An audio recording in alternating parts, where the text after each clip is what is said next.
A House of Dynamite is the first major film in decades to depict the terrifying realities of a nuclear crisis. And you're about to hear from the visionary filmmaker who created this story.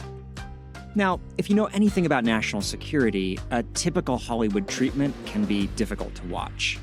It has over-the-top action, blending fantasy with reality, tidy storylines featuring clear heroes and villains. But this movie is very different.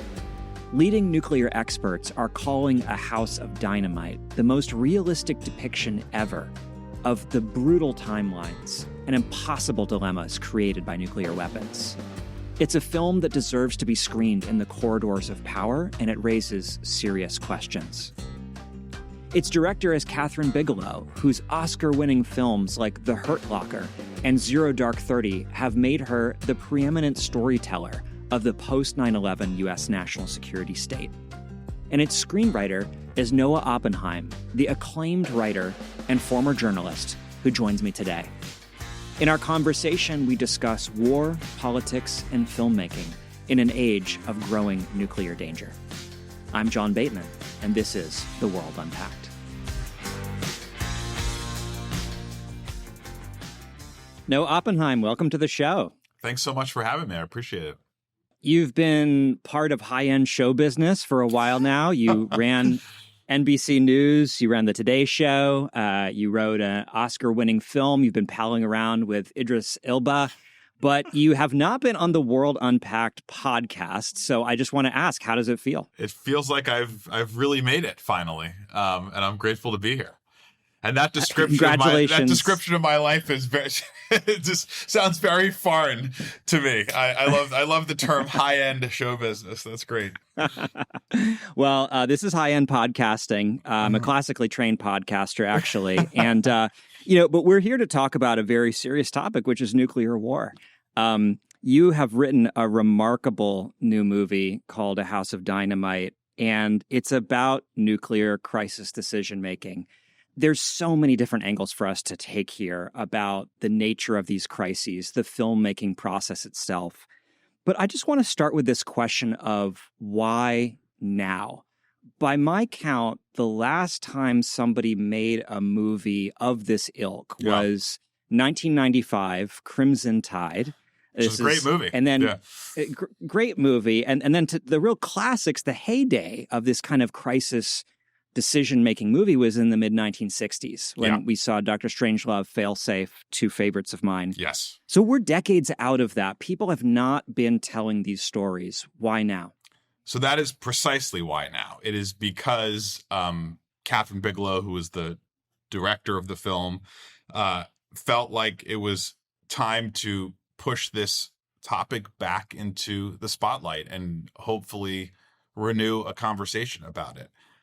You mentioned Dr. Strangelove is my favorite film of all time. I know people struggle when they say, name your top three. I mean, it's always hard to compare apples and oranges, but it's probably the movie I've seen the most and loved the most on every level. A couple years ago, this started, I got a phone call from CAA, our mutual agency, and a gentleman said, hey, Kathryn Bigelow wants to talk to you. She has an idea for a movie. As you would imagine, that's as good of a phone call as one can get if you're a screenwriter. And I hopped on a Zoom with her, and she shared with me that she had been fascinated by this topic since she was a kid. She was of that generation that had to hide under school desks during drills. She had been a fan of those movies that you mentioned as well, and had similarly been struck by the fact that it had been a long time, not only since movies had been made about the subject, but just since the subject had been at the center of the public discourse. It's not brought up at presidential debates. It's not covered often in the news. And yet the threat remains as great, if not greater than ever. The complexity of the landscape is certainly greater than ever. And so this really did begin from a place of wanting to bring that drought, so to speak, to an end. Yeah, in many ways, it feels like it's time. You're probably familiar with this thing called the Doomsday Clock that's run by the Bulletin of Atomic Scientists. It's the best thing that we have to experts' view of the level of threat. And they use this kind of metaphor of minutes to midnight. How close are we? Yeah. And people might be surprised to learn that we're actually the closest ever to midnight, according to this list. Factors like the shredding of international arms control regimes, the fact that major powers have some of the worst relations in decades, the fact that China is undergoing a huge military buildup and the US and Russia are modernizing their nuclear forces. And then you add in things like AI. Was there a single factor or event in the news that caused you and Kathryn to sit up and say, wait a minute, this is the thing that we need to be focused on right now? Because with Kathryn in particular, you know, she is known for her war on terror movies, right? And so you're kind of shifting to a different terrain of great power competition and the ultimate stakes of nuclear war. What drove that? Yeah, well, I mean, you know, she has spoken about this film as the third part of a triptych that begins with Hurt Locker, includes Zero Dark 30, and now this. And yes, you're right. Those first two films dealt with the war on terror, and this is dealing with a somewhat, you know, with a different subject. But I think she views the unifying theme as being explorations of the military-industrial complex in the 21st century. As for whether there was one particular impetus for her making that call, I think it really was an accumulation of factors. You know, again, I'm a former journalist, as you mentioned. I had been running NBC News during an era where you know, Israel's attempts to prevent Iran from getting a nuclear weapon were very much part of the news. North Korea becoming a nuclear power and the repeated tests of missile technology over the Sea of Japan that they were undertaking was a regular story. So I had been thinking about it, covering it for quite a long time. She had been thinking about it, reading about it for quite a long time. And then, you know, it's interesting. I don't know if this played a role in her leaning in, but you know, you had an extraordinary film in Oppenheimer that came out, which is not a nuclear crisis movie, but it is, again, sort of helping to recenter this subject of the nuclear age in which we live. And so I think it was really kind of, you know, an accumulation of a bunch of impetuses. Yeah. As a former card-carrying member of the military-industrial complex, I just want to say I feel very seen by this movie. I want to get into later in the conversation the extraordinary level of realism, not just the strategic realism of portraying a nuclear crisis, but the very, very granular, tactile, the sounds, the sights. I want to talk about that.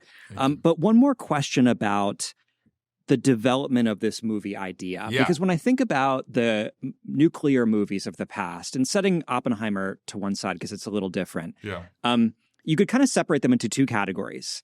Category one is a movie in which a nuclear weapon might go off at the end of the movie, right? And so these are the movies where the drama is the decision-making of a small group of national security officials as they wrestle with the ultimate dilemma. Category two is movies where a nuclear weapon has gone off very early in the movie. So these would be things like The Day After, Threads, you know, a post-apocalyptic dramatization where we focus on what's at stake for humanity. Why did you choose category one instead of category two as a way to dramatize this issue? Well, I think, you know, you're right that Threads Day After genre does shine a light on the stakes, but I also think it, you know, the post-apocalyptic genre in general,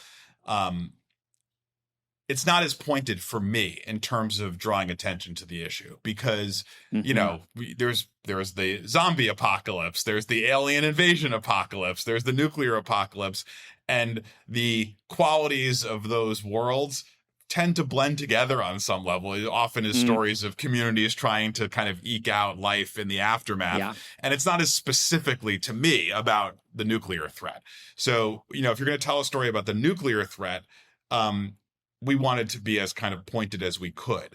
Then, you know, as I had done a lot of reading about this over the years, I have a friend, Mark Ambender, who was a journalist who wrote a book called The Brink, and it was about the Able Archer nuclear crisis, which was when NATO was undertaking exercises in Europe, and there was a misunderstanding on the part of the Soviets, and they thought it was a potentially real mobilization, and we came close to to conflict. And as part of his book, he recounts many other near misses, and for any student of the subject, there are the classic near misses. There's, Stanislav Petrov and the 5 ICBMs that were just a radar reflection. There are many instances of it.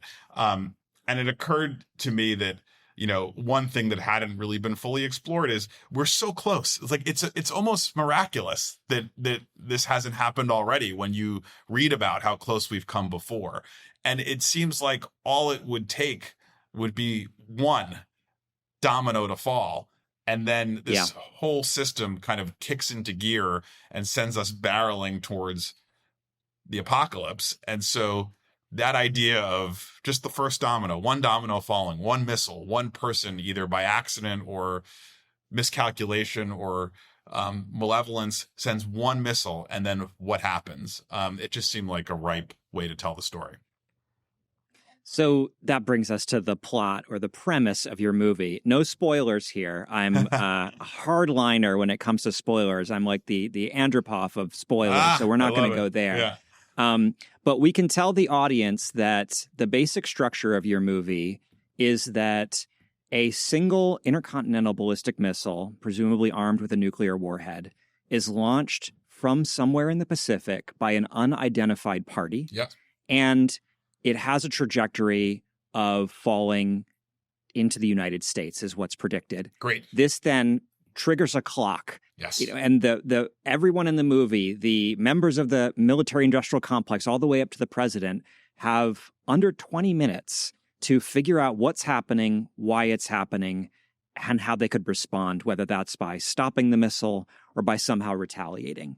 Why did you pick this particular scenario? Why one missile? Yeah. Why an unattributed actor? Sure.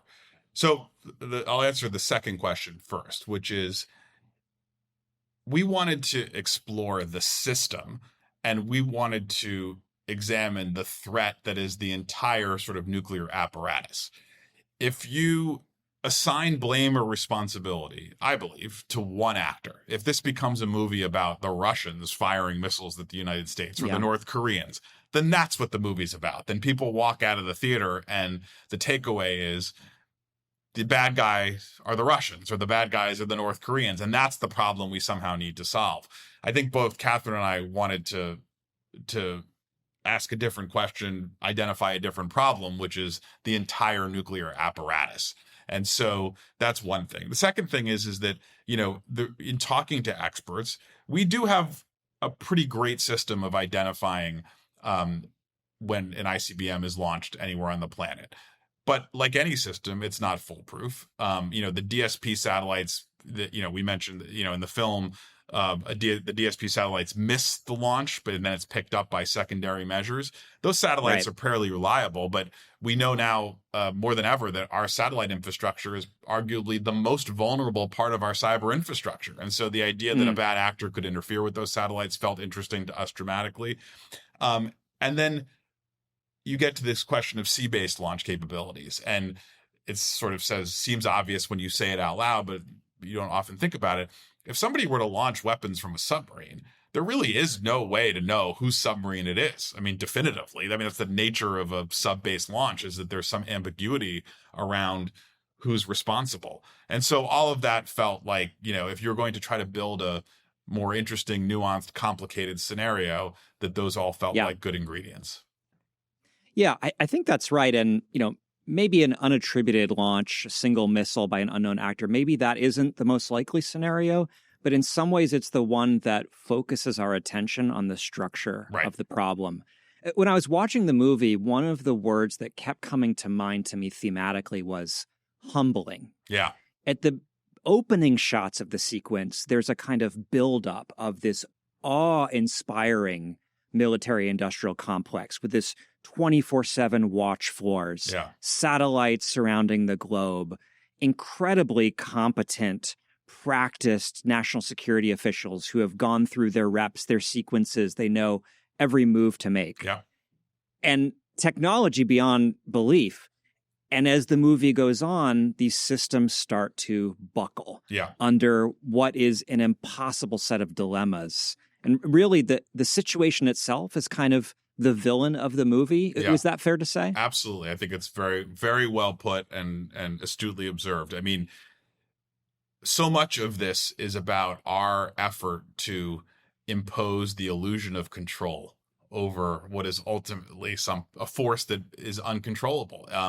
That, I'd say you see that theme operating on a number of levels. One is missile defense, right? I think going back to SDI and Star Wars and Reagan, many folks have chased this very comforting illusion that we could solve the nuclear problem by building an impenetrable shield, and we could all retreat under that dome, and then the rest of the world, to hell with it, and we'll be all safe underneath that dome. It turns out, as the movie explores, and as many people have subsequently observed and written about, building an impenetrable missile defense system, very hard physics problem to solve, maybe unsolvable. And we've certainly not succeeded in doing it thus far.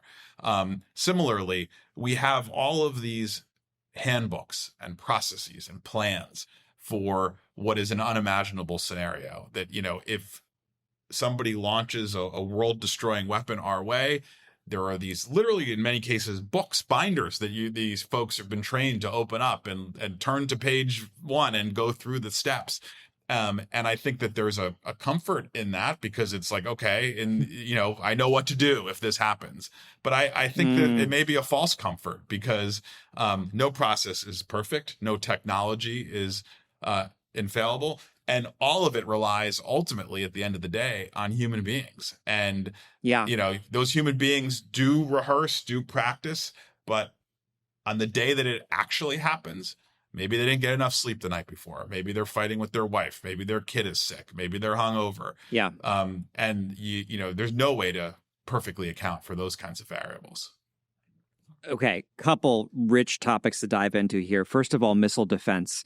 It strikes me that this is one of the ways in which a real-life nuclear crisis might actually be a lot harder than what's presented in the movie, right? I mean, in the movie, a single warhead it's conceivable that we could use our ground-based interceptors to shoot down, a single warhead. Absolutely. The odds are not as comforting as one might think if you understand these systems, and I think you portray them quite realistically in the film.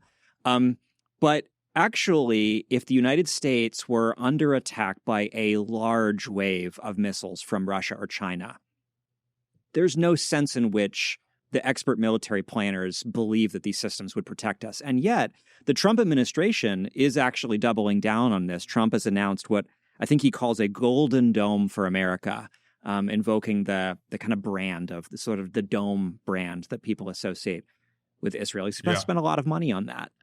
But that's not going to probably help us avoid what you describe in the movie. Hey, thanks for listening to The World Unpacked. If you want episodes delivered directly to your inbox, use the link in the description. You can also subscribe on our YouTube channel or on popular podcasting platforms. Now, back to the show.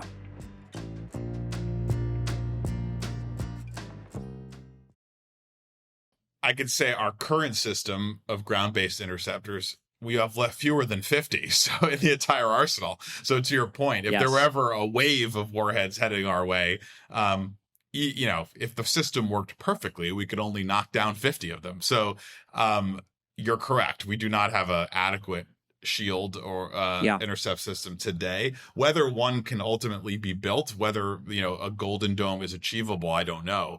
But I just know that in this moment in time, and thus far, it's been a problem that's very hard to solve. And I think that the Iron Dome system, which knocks down a different kind of projectile in Israel, right? Iron Dome is able to knock lower, slower moving rockets out of the sky with great success, although only like 85%, but still great success.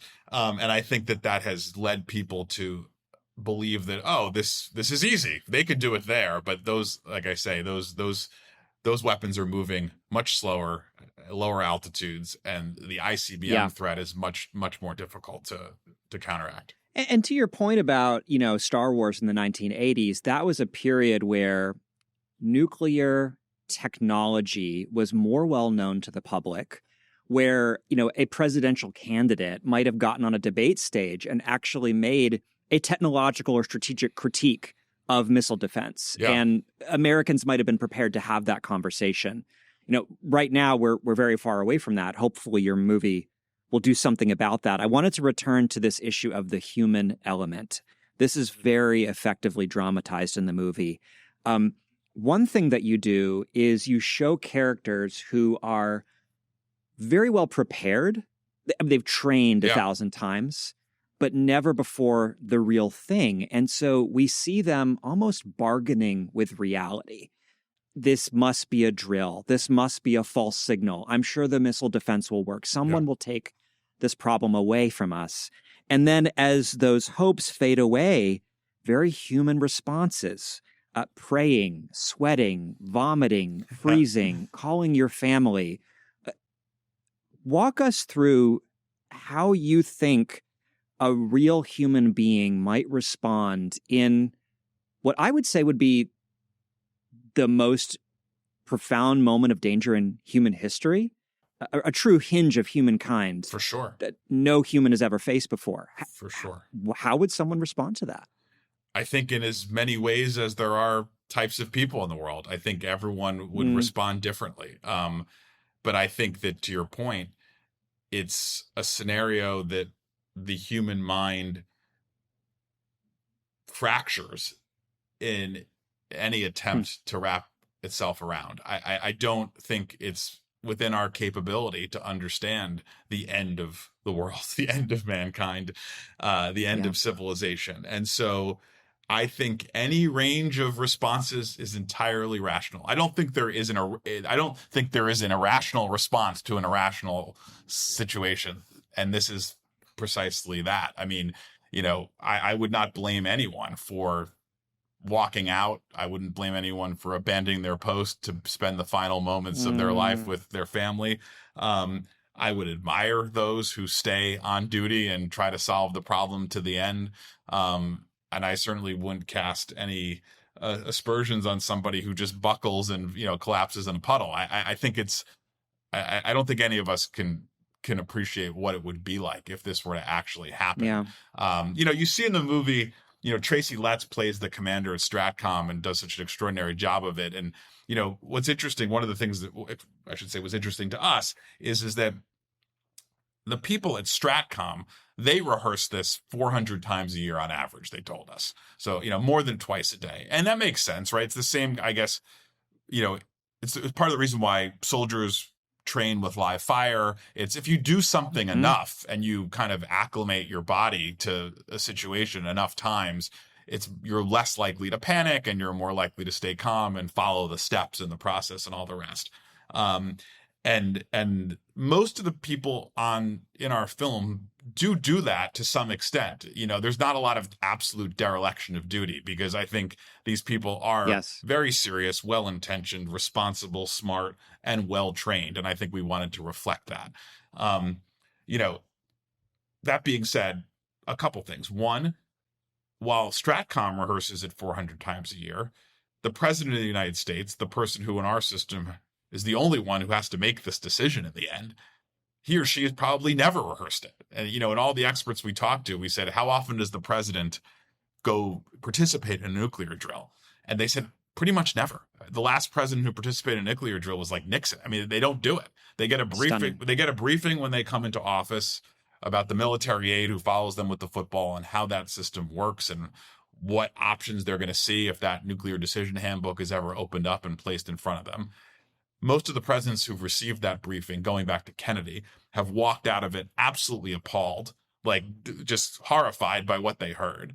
And some have taken steps. Nixon ordered a reevaluation of our systems. Reagan kind of decided for himself that he was never going to, retaliate no matter what. But they don't then, once a week go through a drill where somebody says to them, if this happens, here's how it works. So we're left in a situation where the person who has the most power has the least practice, the least expertise. And so thinking about that was another thing we wanted to center in the film. Yeah. And, my sense is the last president who really was seized with this problem was Obama. And just to be clear, all of our presidents have grappled with this. President Trump, for all his kind of heedlessness on the world stage, he really does seem to have a profound respect and fear for nuclear war. You can hear that in how he talks about it. President Biden, his Ukraine policy was deeply shaped by the desire to avoid a nuclear escalation with Russia. But neither of those presidents have really done anything to dismantle this decision-making structure that creates the dilemma, to reduce the number of warheads, to replenish arms control, to try to slow down the system. I think the last one to really do that was Obama, and for the intent to do so, he was given this kind of precipitous Nobel Peace Prize, which even he understood was a little absurd. But ultimately, he was boxed in by domestic politics and by the machine that didn't want to see it happen. I take some encouragement from the fact that, this is one of those big existential problems that it's easy to believe is just so big and intractable that there's nothing we can do. But there actually is a great kind of track record, if you go back, of making positive progress. Like, I mean, at the end of the Cold War, there were like 30,000 warheads. We've got it way down from where its peak was at the end of the Cold War. We have a precedent when it comes to countries giving up their nuclear arsenal. Apartheid South Africa had 6 warheads that they gave up. Right. So it's not like we've never turned the tide in the right direction on this issue. We have. But what it seems to require is the public's engagement, which is one of the reasons, again, we made the movie, which is to say, like, the more people involved in this, thinking about it, talking about it, the more likely it is that the policymakers and the politicians might do something about it. And there are positive examples for reducing this danger.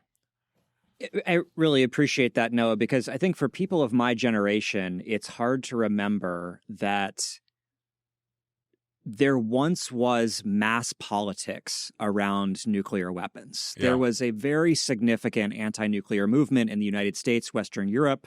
This seemed to peak in the 80s. There was a lot of fear of Reagan and the escalation with the Soviet Union. And actually, this has something to do with filmmaking. There's a remarkable story about the movie The Day After, which we've mentioned already. 1983, ABC TV movie. And it had an effect on the public. Actually, Ronald Reagan, who was president at the time, watched it. This is what he wrote in his diary. "It's very effective and left me greatly depressed. Whether it will be of help to the anti-nukes or not, I can't say. My own reaction was one of our having to do all we can to have a deterrent and to see that there is never a nuclear war." After that, it spread further. Congress actually passed a joint resolution wishing that the movie might be broadcast in the Soviet Union. And there are theories that this had something to do with the Intermediate Range Nuclear Forces Treaty, one of the pillars of arms control that was signed several years later. So there is actually a precedent here for filmmakers such as yourself influencing the public. Is that part of your intention here, and do you have hope of that? Listen, it obviously smacks of hubris and sounds silly to say out loud when one is making a movie that they hope it changes the course of policy. That being said, the reason to make a movie about this subject is not to just scare the pants off people. The reason to focus on this subject is to hopefully drive some conversation around it and ultimately some change. I mean, we would be, of course, enormously gratified if that were to happen. And to your point, I mean, when President Trump has spoken about this issue, he has spoken about it with a fair amount of reverence and seriousness and seems to understand and seems to be horrified, like so many of his generation, by the prospect of these weapons being used. Yeah, I mean, we're talking about 1980s as the moment of peak cultural penetration of these issues, or one of the peaks. We all know President Trump is a man of the 80s in many respects, and he's actually written about these issues for many, many years. Just to give the other side of it, in the first Trump term, He used brinksmanship negotiation to try to do a deal with the North Koreans, threatened fire and fury upon them, and said, my big red button is bigger than your big red button. I was working for the chairman of the Joint Chiefs at the time, and this was one of those moments where I and other people like me were opening up websites where you could model nuclear explosions and asking ourselves questions like, could a North Korean ICBM reach Washington, D.C.? And if so, what should I do? I mean, this is a serious conversation I had with my parents. Yeah. The threat has been with us, for decades now. The moment that North Korea developed a nuclear warhead, that is something that unfortunately we all should be living with on some level in the back of our mind, because at the end of the day, whatever one thinks of our current leadership, the leadership of North Korea and other countries, leaves something to be desired. So let's just say that, that's the point is that no human being should have the ability to destroy the world at their fingertips, and that regimes rise and fall, political leaders come and go. These weapons are what we should be focused on, because they're the threat. We've been talking about the planetary scale here and the realism that this film brought to these issues. I want to bring it down to the very tangible human scale. Some of the realism that you achieved in this movie was stunning to me. A couple moments that stuck out. The office of the Secretary of Defense. It looks exactly like the real office of the Secretary of Defense, a room I've spent some time in. There was a moment in the Situation Room, which was also portrayed very realistically, where one character hands a challenge coin to another character. This is a kind of shop-worn military ritual. Yeah. And it was done in the exact way that you would do this, kind of putting it in your palm and sort of slipping it to the other person in a handshake. The screens in the movie, the computer screens, have this subtle little yellow banner designating them as top secret. If you're not looking for it, you would never notice these things. But I think part of the effect that you achieved is that people who are part of this world will recognize what they're watching, even if a general audience member won't. Yeah. Why was that important to you? Why go to such lengths? Well, first of all, I'm so glad that you felt that way. It was incredibly important to both Kathryn and I and the entire filmmaking team for a number of reasons. One is we felt an enormous responsibility that if you're going to bring a general audience into these rooms and show these professionals doing their jobs, we owe them the respect of rendering it accurately and authentically. That these are real people who do this every day, who are doing it right now. There are people on the watch floor, there are people at Stratcom, and they live with this pressure so that the rest of us don't have to. They are working to keep us safe each and every day. Almost without exception, again, they're incredibly responsible, thoughtful, serious people. And they deserve their reality to be rendered accurately.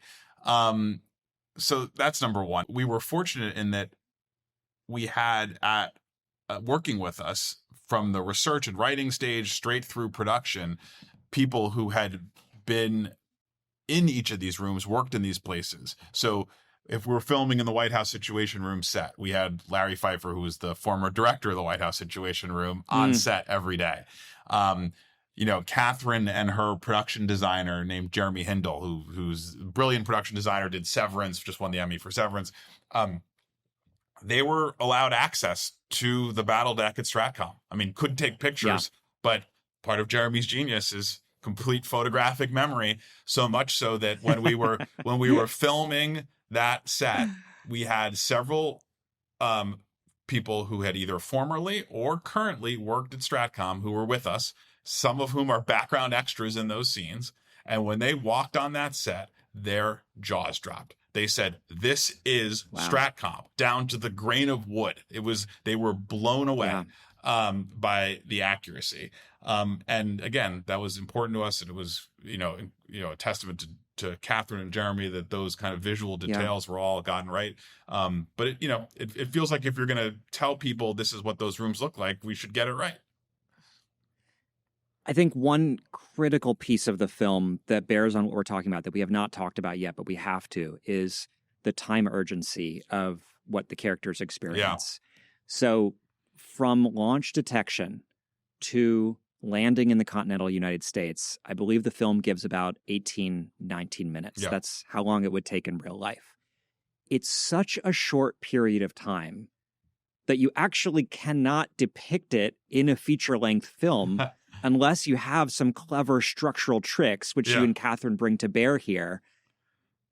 Tell me about that. Tell me about the tyranny of the clock and how that affects everything that happens in the film and would affect a real-life nuclear crisis.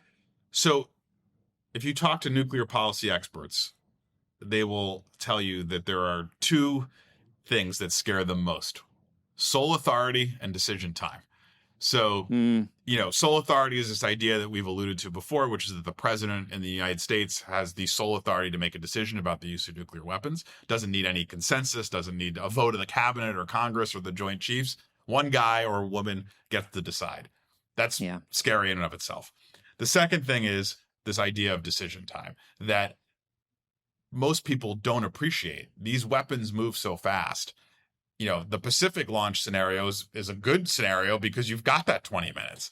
If a submarine off the Atlantic coast launches, you're talking about 10 to 12 minutes before that weapon could hit Washington, D.C., for instance.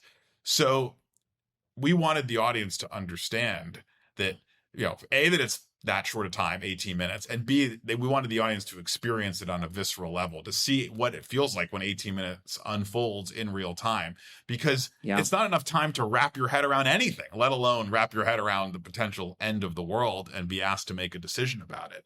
And the other thing that's kind of interesting and scary is, we built all of the plans that you see, the processes, the procedures, we built those during the Cold War, iteratively, in a desire to maintain a credible second strike threat, meaning we wanted the Soviets to believe that they could not get away with a first strike, that if they tried to launch a wave of missiles at us, we needed them to believe that we would be able to retaliate before our command and control centers were destroyed, before our arsenals were destroyed on the ground. And so in order for that to be the case, we have built a system that facilitates speed in using nuclear weapons. We've made it as easy as possible for the president of the United States to retaliate. And so the collision of those things, a ticking clock, a really easy press of the button, running for your life at the same time, because of course it's not like he's going to be sitting still when this is happening. They're going to be evacuating the president. We wanted to kind of depict all of that in the scenario that we show. It's such a short period of time that things like, who can you get on the phone? Yeah. Right? Does someone drop off the call because they lose reception? Are they in a cab? Yeah. These actually become essential. And then your point about one person, the president of the United States, someone who is credited in the film only as POTUS. So you're kind of foregrounding this national security role that this person has been thrust into. Yeah. And, in many ways, this is another part of the movie that I actually thought you were kind of going easy on the audience, because POTUS in the film, he is a robust thinker. He is with it. Yeah. He's described as reading newspapers. He listens to podcasts. He's taking these challenges seriously. Not necessarily the case for all of our recent presidents, but you also portray him as recognizably human. He complains about his knees, his insoles. We see him yawning. We see him panting. Yeah. We see him recalling the last time he was in church. Yeah. This is a single human being at the most important moment in his life, the most important moment in human history. Is that a good system? Well, you've asked the exact right question, which is, should any human being, no matter their qualities, no matter how wonderful they are, be put in a situation where they're asked to make a decision like this? And I think all the choices that you describe, he's not a superhero. He's not Jed Bartlett or Harrison Ford in Air Force One, because we don't have those in the real world. Nor is he a buffoon. He's not an idiot. He's not reckless. He's not careless. He's just a normal human being, the kind of human being that we've often had in that chair. And even in what is in many ways the best case scenario, a thoughtful, serious person, it's still impossible. And it's still horrifying to think that guy or gal, as the case may be someday, would be asked to do something like this, would be asked to make a rational call under those circumstances. So you and Kathryn, the crew and cast, you really are making a concerted effort to reach people with this film. And I saw this film at a private screening in Washington, D.C., alongside other think tankers, nuclear experts, journalists.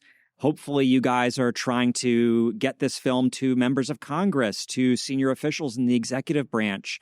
I'd love to hear about the reaction so far, and especially from insiders, policymakers, opinion shapers. What are you hearing? So we are making those efforts. We're going to continue to make those efforts. So far the reaction from the policy community and the expert community has been phenomenal. I mean, as you would imagine, with a group like that, there's a robust debate discussion over some of the minutia. But I say with all humility, the overwhelming response has been that the film largely gets it right, both in the details and in the broad strokes.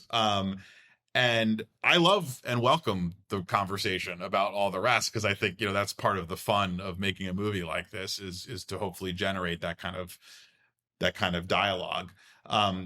The movie goes up on Netflix on October 24th. Everyone with Netflix will be able to see it, on their couch. It's been in theaters now for a bit. People can still go see it in theaters. I think hopefully the more of the general public, the more of a general audience is exposed to it, the more of a larger conversation takes place. Our hope, our goal would be to penetrate, the halls of Congress, the White House, other pieces of the executive branch, and involve as many people as we can in the conversation. Yeah. I am a minutia enjoyer, but I have to say, I talked to nuclear experts about the film, and the ones that I spoke to who are very credible found it profoundly realistic. I actually wanted to share with you another quote. So we've been talking about Failsafe from 1965. Masterpiece, and I think the movie that maybe your film is most similar to in many ways, would urge people to watch it. So it was a product of its time, and after the credits rolled, a title card came on the screen that said the following: "The producers of this film wish to stress that it is the stated position of the Department of Defense and the United States Air Force that a rigidly enforced system of safeguards and controls ensure that occurrences such as those depicted in this story cannot happen." My question to you, Noah, and it's kind of, again, product of its time. Didn't Crimson, so good, I feel right? like Crimson Tide had a card similar to that of anyway, go ahead. Yeah. So there's no similar card in your movie. No. And my sense is no one in the government would have the gall to actually make such a claim about your movie, because it is a roughly truthful depiction of these awesome dilemmas that we've created. I appreciate that. I hope you're right. That was I hope you're right, but I also, that's the tragedy of it all, which is that that would be better if we were wrong. It would be better if we were. It would be much better for all of us if this were a elaborate fantasy. But unfortunately, again, this, as I mentioned, this whole film began with just Kathryn and I posing a series of questions to people who have worked at the highest levels of the Defense Department and the White House, and just asking them, how would this actually unfold? And these were the answers they gave us. And so, it was a journalistic endeavor in many ways from the very beginning, although it's a hypothetical. That was a journalistic endeavor by a filmmaker who is a former journalist. And I think that's actually important to the way you made the movie. Let me just end the conversation here by asking, what gives you hope? What are you seeing or would like to see that would comfort you that we're a long way from solving these problems, but that we might start to turn in the right direction? People don't remember, which is fine. It's understandable. but there is a precedent for dealing with this issue, right? We have seen the world's powers, most bitter enemies, get together across a table and not only agree to, but actually carry out a reduction in their nuclear stockpiles. We have seen countries give up their nuclear weapons, so there is every reason to believe that we could achieve that again, and reverse the tide in that way if there is enough public pressure on the policymakers. So that to me is the biggest cause for hope. And more philosophically, these weapons are man-made. We created the problem, which means we have it within our capacity to solve it. And I think last thing I would say is that's been encouraging is, relates back to this incredible community of nuclear policy experts and thinkers. The eagerness to invite a bigger conversation. Nobody is slamming the door and saying, don't look in here, or you guys don't need to know this. People were so happy to talk to us and share their concerns, their expertise, the details of how these systems work. They want people to understand this threat because they live with it every day, right? It's it's not easy for them to sleep. So they want the rest of us as they're welcoming the rest of us into this conversation. And I think that's also encouraging because you do have an incredible community of people who have great expertise, who know the path to potential solutions far better than I do. And they're sitting there waiting for people to knock on their door and ask them how we can make this better. Yeah. I mean, as you say, not only have there been times in the past where we've gotten better grips on the nuclear threat from a policymaking perspective, better diplomacy, better guardrails, but also this has been connected to times when there was a mass political awareness and interest in these topics, and that is achievable again. So in many ways, this is a movie whose time has come. Congratulations on the remarkable achievement. I urge people to go out and see it if they haven't already. And thanks for coming on the podcast. Thank you so much, John. I really appreciate it. You've been listening to The World Unpacked, a production of the Carnegie Endowment for International Peace. To get episodes delivered directly to your inbox, use the link in the description, or subscribe on YouTube or popular podcast platforms like Spotify or iTunes. Views expressed are those of the host and guests and not necessarily those of Carnegie. Learn more at carnegieendowment.org.